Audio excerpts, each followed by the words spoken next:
Le plus grand cri est souvent celui qu'on n'entend pas. Mesdames et messieurs les membres du jury, cher public, bonsoir. Fermons les yeux un instant et imaginons. Une jeune fille meurt seule dans les toilettes publiques, non pas parce qu'elle ne voulait pas vivre, mais parce qu'on ne lui a jamais appris qu'elle avait le droit de choisir comment vivre. Cette fille, c'est Lini, et son histoire est au cœur de La Faiseuse d'anges de Nathalie Mouvoyekpe. À travers cet ouvrage, l'auteur ne fait pas que raconter un drame. Elle met en accusation une société. Oui. Lini n'est pas morte uniquement d'un avortement clandestin. Elle est morte de silence.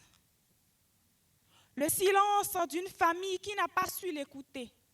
Celui d'une mère enfermée dans son rôle, d'un père emprisonné dans sa certitude et surtout celui que la tradition impose malgré qu'elle refuse d'évoluer. Alors, dites-moi, face à cette grossesse issue de viol, que restait-il à Lini? Se taire, subir ou accepter de risquer sa vie dans l'ombre? Cet ouvrage nous confronte à une vérité dérangeante, car quand la loi existe, mais que l'information n'arrive pas à temps, la liberté n'est qu'une illusion. Car oui, aujourd'hui, dans plusieurs pays comme les nôtres, existent des dispositifs légaux, mais combien de Lini les connaissent? Et combien peuvent réellement en bénéficier sans être jugés?